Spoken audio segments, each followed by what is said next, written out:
Hello दोस्तों, कैसे हो आप सब। आशा करते हैं आप सब बहुत अच्छे होंगे, मज़े में होंगे। प्रश्नावली 9.1 का प्रश्न संख्या 9 को हल करते हैं। अगर आप मेरे चैनल पर नया होंगे तो सब्सक्राइब कर दीजिएगा और बेल आइकन को दबा दीजिएगा। चलो अब चलते हैं प्रश्न पर। तो बोला है, एक मीनार के पद बिंदु से एक भवन के शिखर का उन्नयन कोण 30 डिग्री है और भवन के पद बिंदु से मीनार के शिखर का उन्नयन कोण 60 डिग्री है। आदि मीनार 50 मीटर ऊंचाई हो तो भवन की ऊंचाई ज्ञात कीजिए। तो क्या बोला है, एक मीनार है के पद बिंदु एक भवन के शिखर का उन्नयन कोण 30 डिग्री है और भवन के पद बिंदु से मीनार की शिखर का उन्नयन कोण 60 डिग्री है। तो आइए आप चित्र के अनुसार चलते हैं।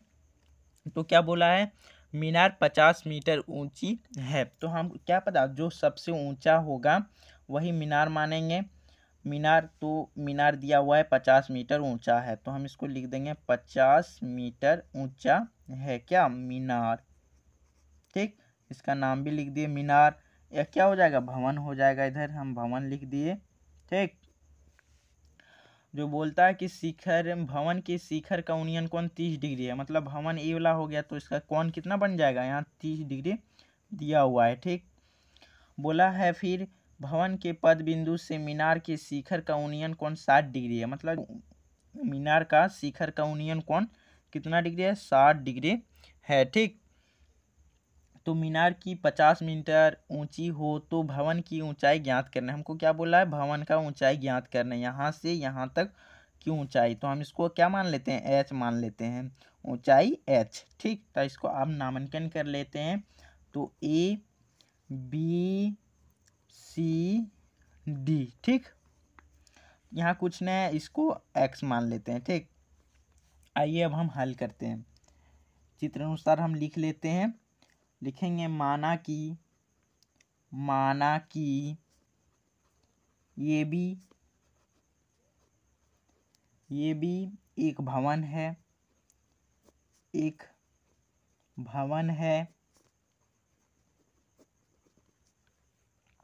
है जिसकी ऊंचाई h मीटर है। जिसकी ऊंचाई क्या है, h मीटर है। ठीक, h मीटर है। और DC क्या है, एक मीनार है।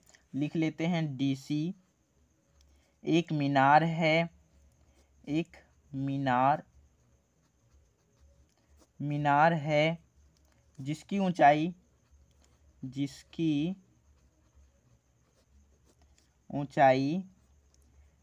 क्या दिया हुआ है, 50 मीटर है। ऊंचाई 50 मीटर है। ठीक, तो शिखर का भवन के लिखेंगे भवन एवं मीनार की शिखर का उन्नयन कोण। भवन एवं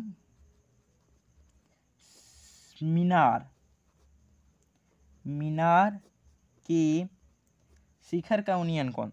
शिखर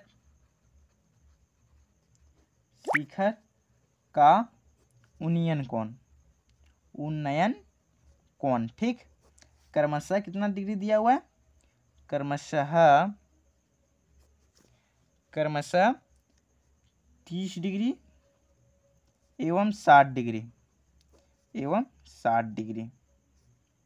दिया हुआ है।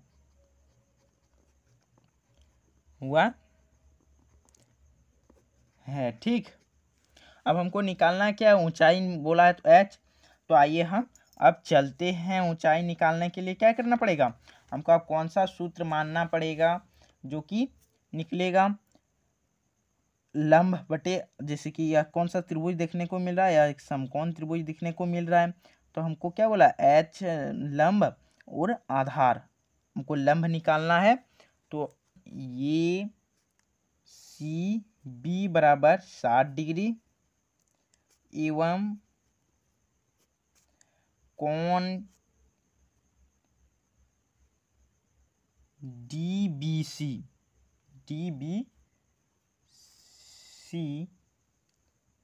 सॉरी, यहाँ देख लो पहले चित्र अनुसार।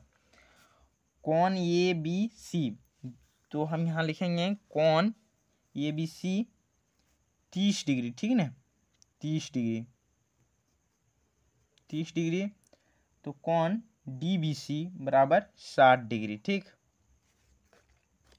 तो हम त्रिभुज चलते हैं अब समकोण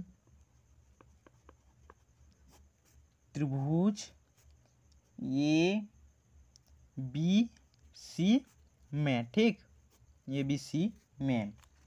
तो हमको निकालना क्या है, आइए देखते हैं। हमको निकालना है एच, जो कि क्या है, ऊंचाई और आधार, लंब आधार कर्ण जानते हैं। उसके बदले अब हमको कौन सा सूत्र मानना पड़ेगा, आइए देखते हैं। तो आइए हम अब समकोण त्रिभुज ए बी सी में चलते हैं। तो हमको अब क्या निकालना है, अब कौन सा सूत्र भी मानना है, आइए चित्र के देखते हैं। हमको निकालना है लंब बटे आधार, तो ए बी बटे बी सी। हम जानते हैं कि ए बी बटे बी सी कौन सा साइन या सूत्र में आता है, साइन कॉट थीटा में। तो आइए देखते हैं। तो जैसे कि टेन थीटा या कॉट थीटा में आता है लंब बटे आधार या आधार बटे लंब, हम जो भी मान सकते हैं, ठीक। तो हम मानते हैं टेन थीटा, यहाँ लिखेंगे टेन थीटा, थीटा बराबर क्या होता है, यहाँ देख लेते हैं फिर से।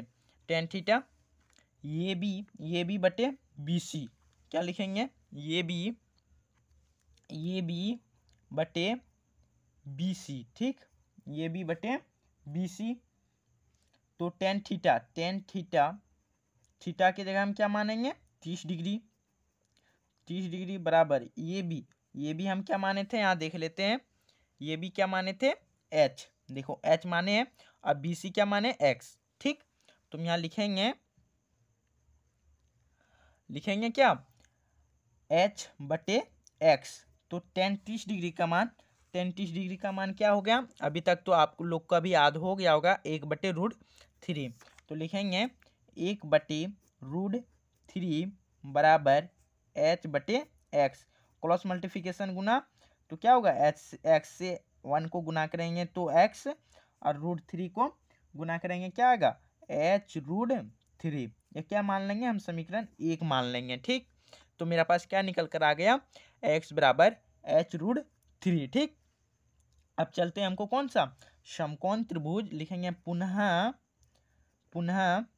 समकोण त्रिभुज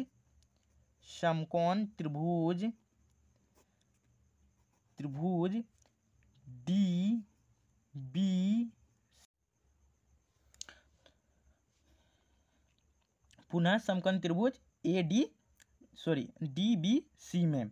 चलो चलते हैं। तो हमको अब फिर से क्या निकालना पड़ेगा, आइए देखते हैं क्या लिखा है यहाँ। हमको मेरा पास तो लंब दिया हुआ है, फिर आधार निकालना, तो हमको फिर वही टेन थीटा मानना पड़ेगा या कॉट थीटा।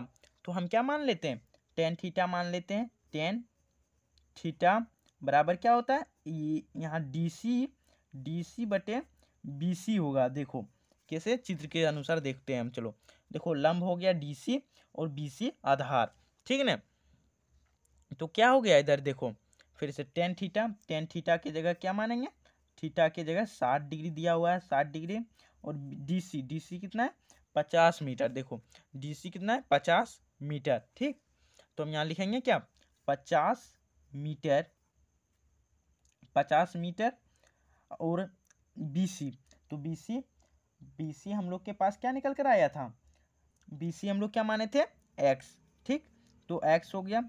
तो यहाँ टेन 60 डिग्री का मान क्या होता है, ये देखते हैं। टेन 60 डिग्री √3, तो हम यहाँ लिखेंगे √3 बराबर 50 बटे एक्स, यहाँ क्रॉस मल्टीप्लिकेशन गुना, तो क्या निकल कर आ जाएगा, एक्स बराबर 50 बटे √3। यह क्या हो गया, समीकरण 2 हो गया, ठीक। अब लिखेंगे यहाँ समीकरण 2 में x का मान रखने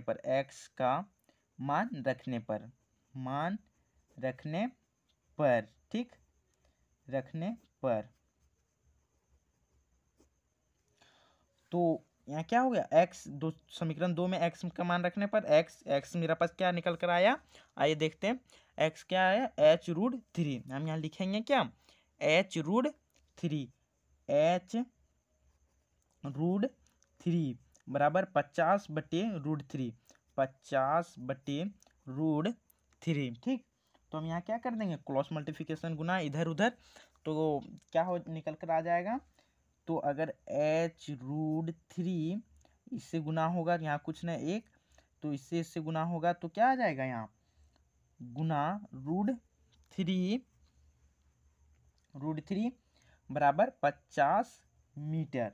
ठीक, तो h बराबर क्या निकल कर आ जाएगा, h बराबर 50/3 आ जाएगा। यार देखो कैसे आया 3, अगर √3 गुना √3 करेंगे तो कितना आ जाएगा, 9√3, 9, और 9 का वर्गमूल हम करेंगे कितना आ जाएगा, 3 आ जाएगा। इसीलिए हम डायरेक्ट यहाँ 3 लिख दिए। ठीक, अब हम इसको काटेंगे कितना आएगा, देखते हैं काट कर।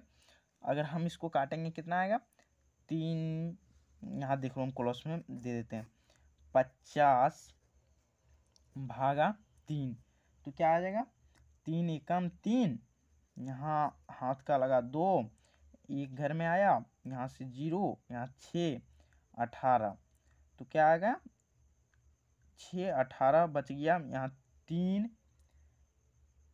2/3 आ जाएगा, क्योंकि 2 मेरा पास शेषफल बच गया और 3 से भाग दे रहे हैं, तो निकल कर आया 16√2/3। ठीक, निकल कर आया, तो हम यहाँ लिखेंगे h बराबर 16/2/3, तो लिखेंगे, इसीलिए भवन की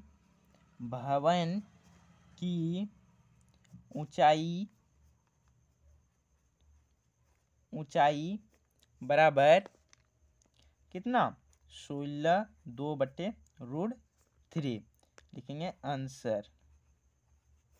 ठीक,